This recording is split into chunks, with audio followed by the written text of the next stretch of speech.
And welcome to Hannity. And tonight, his highly anticipated tell-all should be making the Clinton campaign very nervous tonight. In his brand new book, Crisis of Character, a White House Secret Service officer discloses his firsthand experience with Hillary, Bill, and how they operate. Gary Byrne details what the Clintons are like, far away from the public eye. Now, he has a lot to share, so let's get things started. Joining us now in an exclusive is former Secret Service officer Gary Byrne. How are you? Good to see you, sir. Thank you, Sean. You wanted to be a Secret Service officer your whole life. I did. Yeah, I did. And you got that coveted job right in front of the Oval Office. I did. It came true. Yeah, it was great. Pretty amazing. I know that the left is going to smear, slander, besmirch you. You're ready for that, right? Sure, I am. And it's already started. It's already started. Yeah. Before the book comes out. You know, I love how they smear you before they even know what you wrote. Yeah.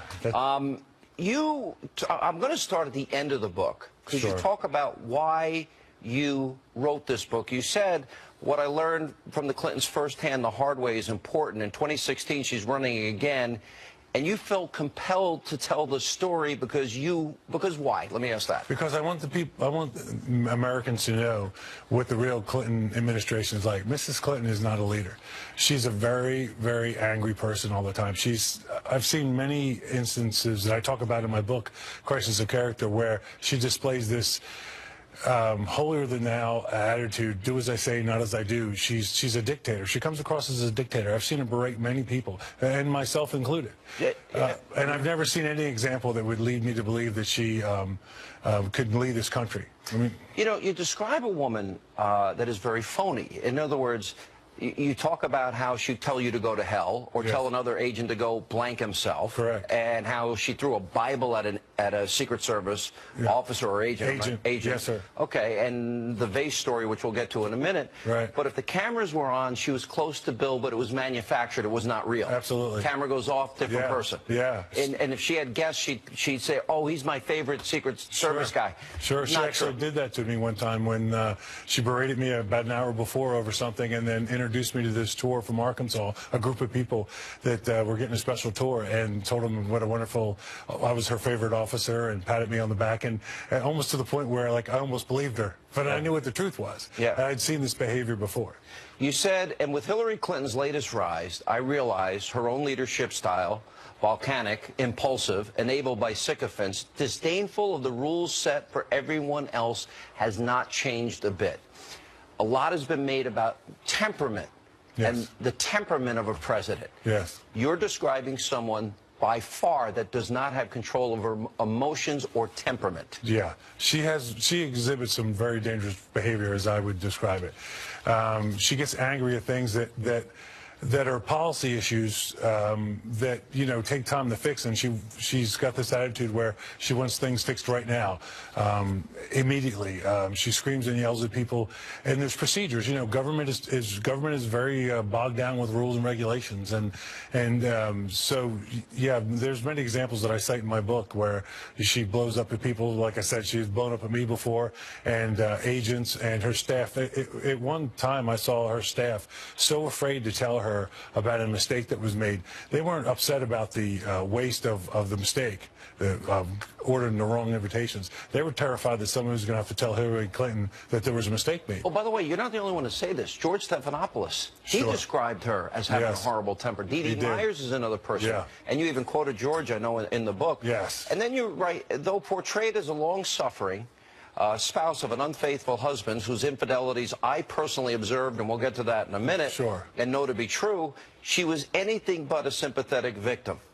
Correct. Their relationship seemed so strange and volatile at times, and she would continuously berate people, as I mentioned before, but she was like two different people.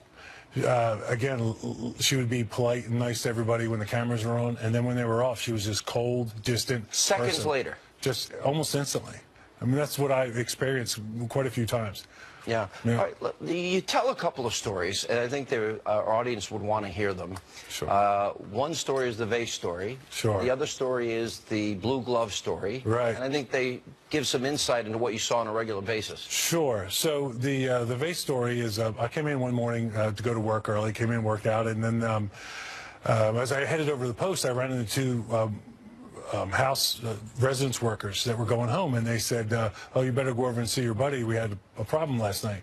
So I went over to the mansion post on the ground floor, and I said, what's going on? And I heard something happen. They said, Mr. and Mrs. Clinton had this horrendous fight. It was so loud that the staff people on the ground had walked away, from the elevator shaft. The sound was coming down, and then they heard a crash. And then when it was investigated, they saw a broken vase on the floor.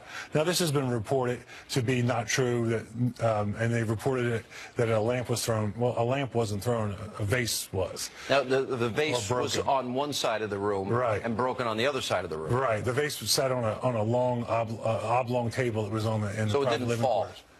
I doubt it. Yeah. So yeah, it looked like it had been launched and it was shattered. And then the reason I know this is true is because when I heard the story, after I heard it, having worked at the White House and know how the White House works, I knew if something like that had happened where the debris would be. So I walked down to the curator's office and looked inside the curator's office, and there was a cardboard box with the mostly blue and some white on it base. Yeah. So I knew it was true. Yeah. Tell us a story about the blue glove. So the blue glove incident. You're talking about like medical gloves. Right. The uniform division officers are required to wear these gloves. And for everybody. Yeah, when you're searching people. Right. And Congressman Barney Frank came in with some representatives, and as they were putting the gloves on, and Congressman Frank asked why they were wearing the gloves, and he said, the officer said, why do you think? And so they felt like the uniform division was being rude to them. So when they got into the mansion, they started complaining about it. And when it got to Mrs. Clinton, she pretty much came unglued. I actually got phone calls from my coworkers over there that told me the story and said she was on her way over to the Oval Office and she was furious.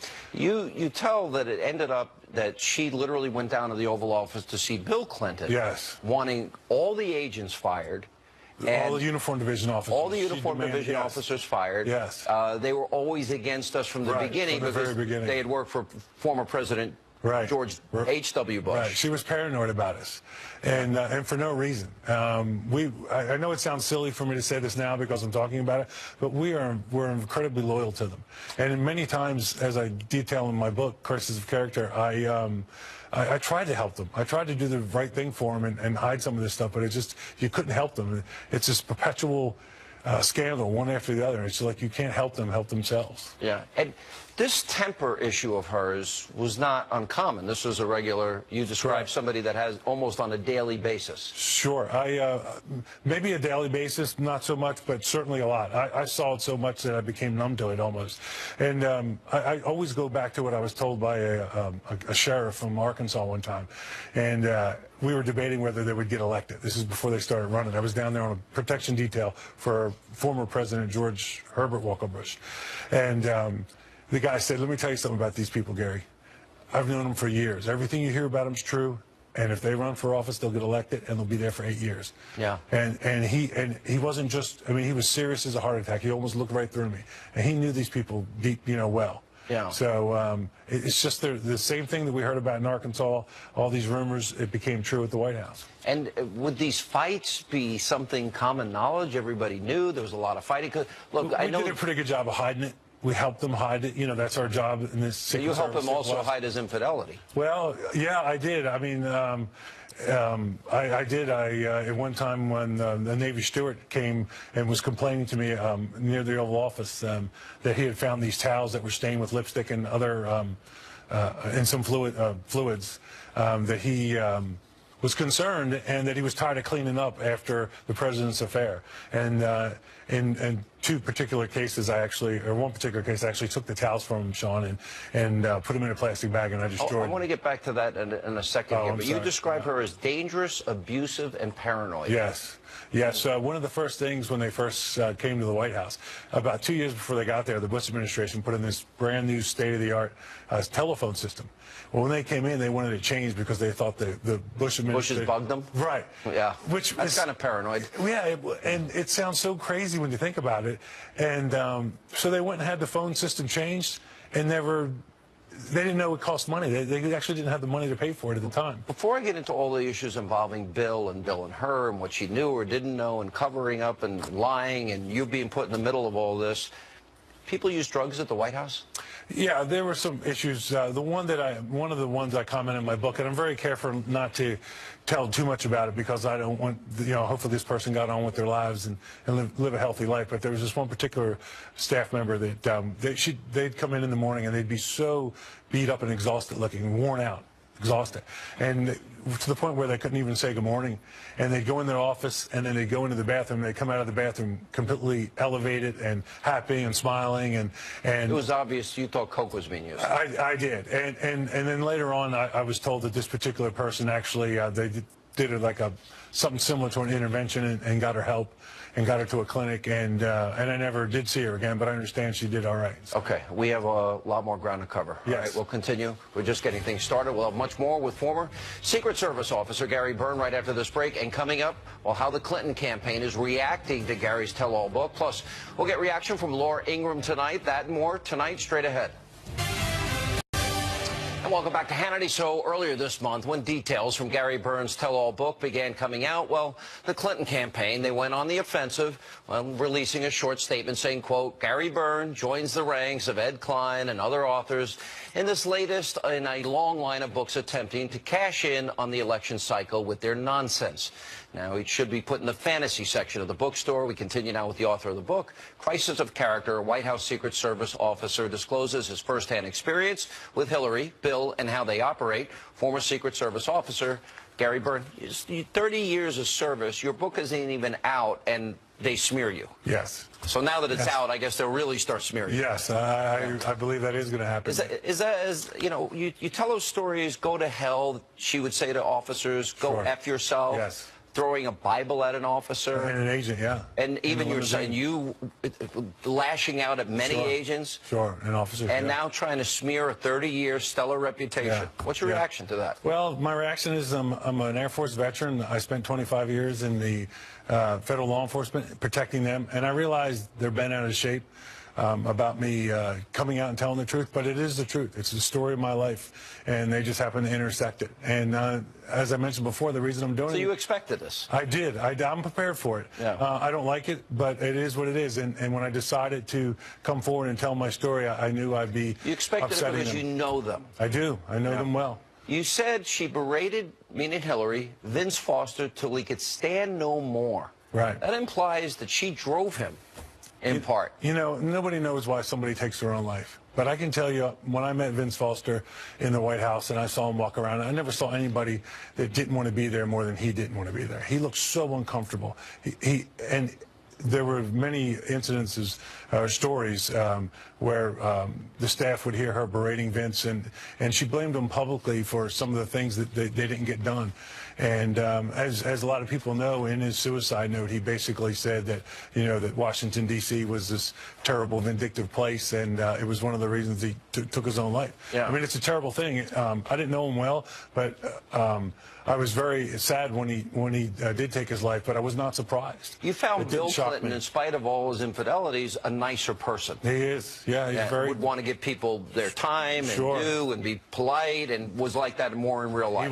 He was. He'd look you right in the eye. He'd talk to people. Yeah. He was very kind. I actually they introduced my parents to him one time, and they remembered it forever. You knew about many affairs. We don't know about all of them, do we? No, and I don't know about all of them. I just certainly know about... But this is the Oval Office. This is the President of the United States. Isn't that a national security threat? Yeah, I would think it is. I mean, my question was at the time when I was being forced to testify and being... You didn't want to testify. No, I never wanted to talk about this at all. Never. And I know that sounds silly now because I'm coming out, but clearly I've walked through some door where I think it's time and it's important to do. How many women do you know for sure he had affairs with in the Oval Office? In the White House complex, I'd say easily 3, maybe 4 that I know of. And you saw Monica Lewinsky a mile away. Sure. You knew she wanted to be near him. She was certainly manipulating some of the staff, myself, other officers and agents to find out where the president was. So she wasn't manipulating if you saw through it. Well, yeah, I agree, but I mean, I saw through it right away. She was trying to place herself in his path when he would move around the complex. Now, you never actually saw them together. No. Well, not alone. Not alone. All right, but you did see, you walked into the map room, I believe, and you did see... Actually, I'm sorry, that's not correct. I did see them alone. You did see them alone? Yes. And what did you see? Well, there was an incident one time where during their affair, she showed up on a Saturday to... said she had to deliver something to the president. Was that the Saturday? Yes. During the shutdown? No, this was before that. Okay. I'm sorry, this was after that.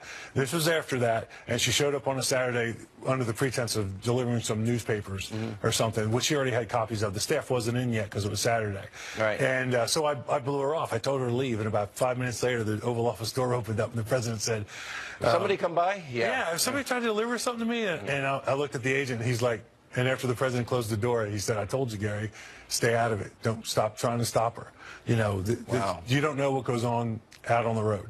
So out on the road. So in other words, he was telling you that this is nothing. Right. That was yes, exactly. That's what he was telling me. So you knew that something was going on there, right. but you actually walked into the map room and saw the president with former presidential candidate Vice President Mondale. Yeah. And with his daughter. Yeah, with his daughter. Yeah, so I stopped by on the way from the East Wing to the West Wing to say hi to a friend, and one of the Navy stewards walked up with a shirt for the president, and the president was waiting in the map room for him, and the steward opened the door to walk in the map room, and he was looking back at us and not into the room. And when he opened the door, the president was standing there with Eleanor Mondale, and they were like teenagers, you know, standing up, locked, making out, and they didn't even look up at us. They never saw us. You knowingly had a situation where, how do I say this delicately, you got rid of evidence. Let's put it that way. I did. But it wasn't subpoenaed. It was not illegal what you did. Right. This was before we knew there was an investigation going on. And I was trying to help the president. I was trying to protect him from more scandal and embarrassment. And the steward came up with some towels that had lipstick on them, and then another time with stuff that is, you know, bodily fluids from a male. Yes, and thank you. And I'm trying to help you out here. I'm trying to help my TV audience out here more. Yeah, I'm trying to keep it PG. Yeah. So. So the steward was highly distraught over this, and he complained that it had happened before. So I took a plastic bag and I had him thrown into it, threw the towels in there, and I think it's a little unfair to leave that for somebody else, don't you? Yeah, but based on what I've seen before, they don't think about that. They just do whatever they want to do. Was it common knowledge this president was doing all this? Did you think she knew, Hillary? I do now. I mean, I can't tell you when I decided that she knew and accepted it, and that was the way it was, and then once in a while she'd blow up over it. But like when the Monica story came out, my feeling at the time was that she wasn't upset about the breach of their marriage. She was upset because he dented the Clinton brand again. He made them look bad again. Yeah, and so it was more about image again. That's But when you've heard those stories of Kathleen Willey, Paula Jones, Juanita Broderick. Yeah, yeah. Well, you know, after I saw their stories, after I had worked there for a while, I will tell you that my gut feeling is they're all telling the truth. I mean, you can't act like that. I mean, he's been acting like that his whole life. And I do believe, especially Kathleen. But if everybody, how did he possibly keep it contained? Did he not know that as the president? He doesn't, and he doesn't seem to care. He just keeps behaving in that odd, it's like a vicious cycle. All right, we got to take a break. We'll come back. We'll have more of former Secret Service officer Gary Byrne and his explosive new book. And later on, we'll check in with Laura Ingraham. She's here with reaction to Gary's tell-all book and much more. And how much damage could this do to the Clinton campaign, and why are they so nervous? Straight ahead. And welcome back to Hannity as we continue now with former Secret Service officer Gary Byrne, his explosive new book, Crisis of Character. You didn't finish the story about the vase, because that morning he came down after that vase was broken, and he had a black eye, that like a big black eye. Sure. So after the incident, when he came, the next time I saw him in the Oval Office, he had a mark under his eye. You could see they were trying to hide it with makeup. And when I walked Obviously not. Yeah, no. And I walked into the secretary's office, and I said, what happened to the president? He's got a mark under his eye. And his assistant, Nancy Hernreich, said, oh, that's he's allergic to coffee. And I said, under one eye? I don't understand that. Yeah, that doesn't make sense. Right. But there was really a crisis. The Secret Service had to decide whether or not his own wife was a physical threat to the president. Right. How big an issue was that? It was a concern. I've discussed it with other officers at the time and agents. What do you do about a domestic dispute? What if the president... And what was the answer? each situation is different. You know, you have to protect the president, the protectee, and you have to protect the first lady. But you know, if he gets caught with some woman and she goes ballistic, then what happens? So happens. you were the door. You were like the doorkeeper. Pretty much. You were the guy in front of the Oval Office door. Yeah. If somebody got in to see the president, they had to go through you. Pretty much. Okay. Me or the other. There were 6 officers. How often would you know that that person was there for another reason, to be with the president in a romantic way? So the way it worked would be like if I came up and relieved somebody on post, the officer that I'm relieving is going to say, hey, you know, he's in there with Lewinsky or whoever, and you know, they've been in there a while. Just a heads up. So it wasn't like we were gossiping. You have to pass this stuff on. Right. You don't want to blindside your coworker. So you always pass this information on. And we were concerned. I mean, what if she did catch the president in a compromising situation? But you had a plan for that. Wherever Hillary was, you guys were communicating if she was headed down, and then you'd have to go warn him. Well, I never actually warned him, but yes, that was the plan. Like, yeah, that was the plan. You had a plan in place, basically. Yes. I mean, that's all right. Let me play. I pointed out on this program and on my radio program that she's often angry. Yes. Somebody you're describing with a volcanic temper. Yes. Let's play some of Hillary. And I also think we'd be a lot better off if we actually talked to each other instead of yelling at each other. I'm so sick. I am so sick of the Sanders campaign lying about me. I'm sick of it. I think it's time we treated everybody in this country with respect, with kindness, with love. I know we can create more good-paying jobs and raise incomes for hardworking Americans again. I know that we can finish the job of universal health care coverage for every single man, woman, and child. I know we can combat climate change and be the clean energy superpower of the 21st century. I know we can make college affordable and get student debt off the backs of young people. She does seem angry a lot.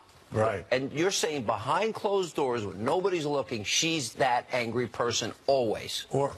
Mostly. Or distant, cold. What I've been looking at there, Sean, doesn't concern me too much. That's her being a politician. The kind of anger I'm talking about is where she just almost can't even complete a sentence. She starts yelling, screaming, cussing. You know, I talked in the book how she... By the way, mistreating people in their positions. Sure. All the time. Yes, the uniform division officers, agents. So this is like you're describing a phony, fake, fraudulent human being. Absolutely. All right, let me give you an example. This is Hillary, you know, saying she remembers landing under sniper fire when she went to Bosnia. This is what she said. I remember landing under sniper fire. There was supposed to be some kind of a greeting ceremony at the airport, but instead we just ran with our heads down to get into the vehicles to get to our base. Great image making, but here's the problem. We have the real video, and this is it. This is Hillary arriving not under sniper fire, but she walks up to a group of young girls who give her flowers and give her gifts. That's not exactly sniper fire. So is that the person that you're trying to warn America about? Yes. Explain. In other words, she sits with an interview with Bill. You think they're the happiest couple together. The light goes off. She hates him. Right. I don't know if she hates him or not, but I will tell you that the example you just showed there is a perfect example of anybody that worked around them in the Secret Service. When they saw that, they knew they started laughing their faces off because they knew that was a flat-out lie. Wow. Now, I wasn't on that mission, but I talked to the guys that were, and the only thing that the military had them do is sit on their flak vests as they were getting close to the ground, which is standard procedure in those. But when she made the claim that they were under sniper fire, I knew it was a lie. I want to go back to where we started. You feel compelled to do this. I do. You never signed a non-disclosure. You have the right to do it. Some people wish you didn't do it because of the position you're in. Now guys do have to sign non-disclosures. They do, starting in, I believe, 2004. Okay. What is it, the final question, what do you want people to know what you saw in their years as president? Well, first thing I'd like you to know is I'm not comfortable about talking about this, but I feel so strongly that people need to know the real Hillary Clinton and how dangerous she is in her behavior. She is not a leader. She is not a leader. She doesn't have the temperament. She doesn't have the temperament. She didn't have the temperament to handle the social office when she was first lady. She does not have the temperament. She's dishonest. She's dishonest. She habitually lies. Anybody that can separate themselves from their politics and review her behavior over the last. You're going to be 15 accused years. of this being political. I'm sure I will be. I have been already. And it's what's not. your answer? It's not. It's got nothing to do with politics. It's Is the it a truth. love of country? It is love of country, and I hope someday that it does make a difference. I mean, if Mrs. Clinton ends up being the president of the United States, then she's our president and she's the commander-in-chief, and it is what it is. But if she did become the president without me speaking the truth, I'm not sure I could deal with that. People need to know this is serious, and her behavior is appalling. She's two different people. All right, Gary Byrne, thank you for being with us. Sean, Appreciate thank you. it. I appreciate your time. Thank you so much. Thanks for telling your story. Coming up, we'll have a reaction to our exclusive interview with Gary Byrne. How much impact will this book have come November? Laura Ingraham weighs in next. And then later tonight, reaction from our panel, Monica Crowley, Doug Show, Noel Nickpour. Straight ahead. Welcome back to Hannity. Here now with reaction to my interview with former Clinton White House Secret Service officer Gary Byrne, is the editor-in-chief of LifeZette, Fox News contributor, nationally syndicated radio host Laura Ingraham. That is pretty stunning on a lot of levels, but I wanted to get your take. Yeah, well, Sean, it seems that if this were about Trump, right, the media would go crazy with it. If this were cataloging Donald Trump's routine behavior behind closed doors, it would lead every broadcast. And the picture that he paints of Hillary is obviously very unflattering, very disrespectful toward staff, official staff, volatile temper, all of that. And yet I imagine that she's going to get a total pass for that. I mean, her whole argument against Trump now, and you heard more from Elizabeth Warren today to this effect, is that he doesn't have the temperament to be commander-in-chief. Well, I think after this, the question is, does Hillary have the temperament to be the commander-in-chief? What's amazing about this, and frankly, it would be front page news everywhere. It'd lead every newscast if it was Trump. And this is the problem. They interviewed all these women that they manipulated their words. The New York Times gets caught. They ignore Juanita Broderick, Paula Jones, and Kathleen Willey, and Dolly Kyle. And in this case, it's the same thing. I just looked at Gary Byrne's schedule. Guess what he's not interviewed for? ABC, NBC, CBS. And here is a guy with first-hand knowledge telling his experience about a woman with a horrible, horrific temper that treats people, everyday people, like crap, curses at these guys, throws things at these guys, threw a vase across the room, apparently, gives the president a black eye, and she has the temperament to be president? Well, is that domestic abuse? Shouldn't the playing field be level here? Shouldn't that be called domestic abuse? I mean, I'm half kidding, but again, yeah, that's domestic abuse. Yes. Yeah, I mean, if Bill Clinton wanted to press charges, he could have, but obviously he wasn't going to. But again, we see this in every media event. Like the coverage today, Sean, of the Elizabeth Warren event with Hillary. You might as well have thought that Elizabeth Warren, cured brain cancer. She'd come out like, oh my gosh, what an amazing performance by Elizabeth Warren. All she did is level personal insults at Donald Trump. So when Trump insults Warren with the Pocahontas, or whatever he calls her, right, they blast him. When she says he's a money-grubbing, no-good, grifter, all, et cetera, they call it strong and courageous. So this is what Trump is up against, that it almost doesn't matter what it comes out from about Hillary. She's under criminal investigation. The Democrats circle the wagon for her. And meanwhile, the Republicans just dump all over Trump for pretty much any reason, and they decide they're going to stand on their high horse and try to let Hillary take the White House. It's unconscionable. That's the saddest part. Go back to Bob Dole, John McCain, Mitt Romney,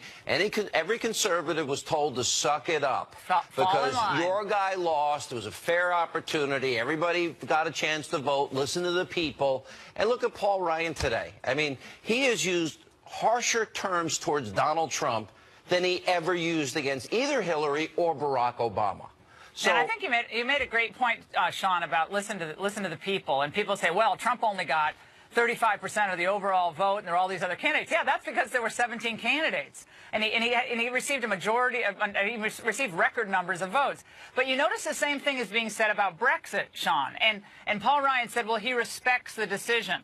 Barack Obama said, I respect the decision. Meanwhile, I think strong conservatives are saying this is Independence Day. It's going to be rocky in the beginning, but we always choose freedom over collectivism. And the EU is a corrupt form of collectivism. But we have made horrible trade deals. American workers are suffering as a result of government's incompetence. And you know what? If you really want to look at Congress's approval rating, I would argue the #1 reason it is so low is because they failed, meaning Republican establishment figures failed, in standing up to the Obama agenda. They wouldn't use the power of the purse, their constitutional authority.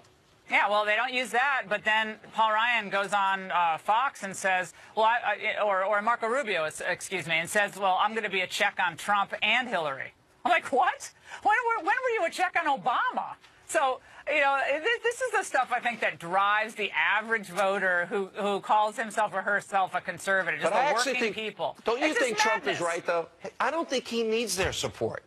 I think it's either he's going to get the votes or he's not going to get the votes. I don't think the endorsement of Paul Ryan or any other candidate or any Washington, D.C. establishment figure is going to play into the minds of any voter. Well, I do think this. I think if he wants to raise money, he's going to have to throw in a lot more of his own money to get these big donors to throw in some of their money. It's like when you do a real estate deal. It's like, how much money are you putting in? So they want him to put in money. And I think a lot of these big donors, they do want to see some more unity in the party.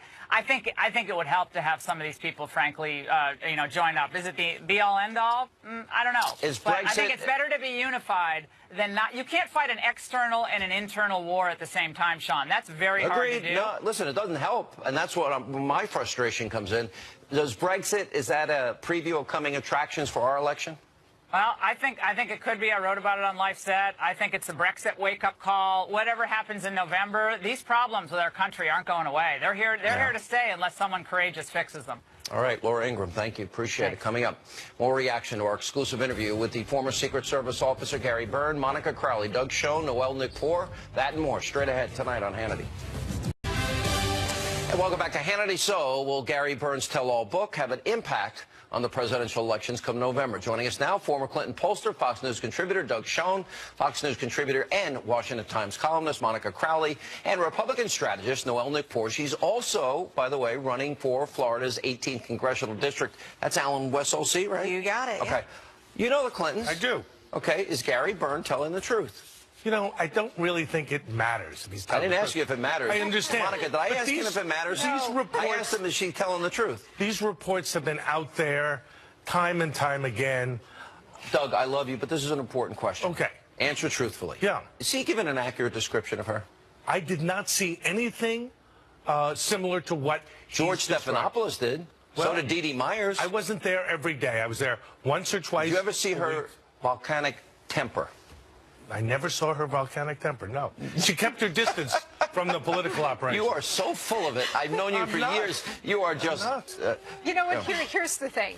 Mrs. Clinton is making part of her campaign questioning Donald Trump's temperament. Well, we can ask the same exact question of Mrs. Clinton. What is not true about Donald Trump, who's a very steady, even-keeled person, for those of us who know him, actually is true about Mrs. Clinton. She's got a volatile, volcanic temper. But what the left does so effectively, including Mrs. Clinton, is projection. So they accuse their opponents of what they themselves are guilty of. This book, look, everybody knows how deeply corrupt both Clintons are. So that's already baked in the cake. People already know this about her. The problem for her with this book is that it reinforces this idea that you're going to get this all over again for another 4 years. NBC, CBS, and all the mainstream media, they've been pressured to ignore it. And now they're going to do what they did to every other person that ever tells the truth about the Clintons. Smear, slander, besmirch. They can besmirch. They cannot ignore this. They cannot ignore this book. And you know what? So they're going to try and assassinate his character. Absolutely. But here's the deal. Bill Clinton had actually a Teflon brand, because you remember when people were running, for office, they looked for Bill Clinton's endorsement. Hillary Clinton does not have that Teflon brand. There are a lot of people that just don't. She's a horrible like her. but she's not likable. Look at SNL. Look at her character as depicted on SNL. It's like. Yeah, and she doesn't have Bill Clinton's charm. She doesn't have Barack Obama's prompter reading ability. But she has a 6-point lead or more. She has a president with a 56% approval. And she has an electoral college advantage, which makes her overwhelmingly That's likely. what I worry about the most. I do worry the electoral map does not favor a Republican ever. Look, over many decades, the left has really done a number on this country, including flooding the zone in a lot of important states with illegals and all kinds of activity to try to tilt the map, okay? So they do have a built-in advantage. But the fact that it is so tight in so many of these battleground states, given the fact that Donald Trump doesn't have much support within his own party, has never done this before, and essentially has no money, is astonishing, Sean, and that tells me he can pull this whole thing off. I think Brexit tells us a big part of the story, too, because immigration was a big part of what happened there. Similarly, the migration issue, all happening, the Orlando attacks, issues seem to be lining up on every front for Trump, maybe because he had a couple of bad weeks, but I thought a great week last week. If he keeps that up, does that change the polls? Phenomenal. And you know what? There are things going on, like some people are coming around. Woody Johnson, big supporter of Jeb Bush. When you walked into his office, he had Jeb, exclamation point. Yeah. He was part of a group that did a breakfast for Donald Trump, I think last week on Wednesday. This is good. They're slowly moving. You know, a lot of the big money people. A lot of news was made last week about the low number of money that he brought in, but he's also self-funding. Do these money people now come in? Well, you can look at it two ways. And one way is he won the primary against a lot of the big money machines with not much money. So he may not need as much. You could look at it that way. You could look at it that, he may not need it. He's the anti-establishment candidate, and maybe that's part of his doing. Doug, if the Clintons run the traditional campaign, I mean, they tried to make the case that Donald Trump's position is racist. They're going to play the same old card that they always play. I'm not sure this environment is a typical environment. Well, they're going to have $2 billion to see if you're right or wrong. They have a massive organization. They're focusing on the swing states. And as Noel says, a massive financial advantage. And Donald Trump's approval rating is about 10, 15 points lower than the secretary's. Look, no, that's not true. They're about 70% negative, yeah. 55 for Hillary. Look, Sean, you have to recognize this election is teed up for Hillary. Monica's right. It's very, very close. But the Secretary of State is ahead in every swing state. Barely. But I also think because Donald Trump is such a unique political persona, he's got a lot more running room to turn these numbers around versus, say, a traditional Republican candidate who would start off with some of those Who would best help him as VP? You know what? I think Donald Trump has enough excitement on the ticket. So if I were he, I would go with somebody who knows how to govern. Maybe somebody a little bit more boring than Donald Trump, which would be good, which would offer reassurance. Trump has offered hope to a lot of voters, and now he's got to offer reassurance. And he can do that by choosing somebody who knows how to govern. Noel, who do you like? You know what? I think he needs to pick someone to where he can win Ohio, and especially the great state of Florida. I don't think there's anyone there available. I would go with Newt Gingrich, and then I'd build a team of rivals. Love Newt. Yeah, Newt, this is the smartest guy. He can communicate with Congress. 100%, and they can get the job done because Congress has no backbone, and they're weak and timid and feckless and visionless. I think I just about summed it up. Right. So. All you're saying is that Hillary will be the next president. No, I'm not saying that. I believe Donald Trump is going to win this election. I understand. And I hope I'm right, because you know what? 4 more years of Obama is something the country doesn't need. Good luck. We can't afford it. When we come back, we need your help. A very important question of the day. It's about Gary Burns' book, Straight Ahead. And time for our question of the day. So, what did you think of the accusations in Gary Burns' book about Hillary Clinton? Well, I speak for myself. I believed every word of it. And you know what? That's sad. What we experienced in the 90s should never happen again. Just go to Facebook.com/Sean Hannity. Tell us what you think. @Sean Hannity on Twitter. That's all the time we have left this evening. Thanks for being with us. We'll see you back here tomorrow night.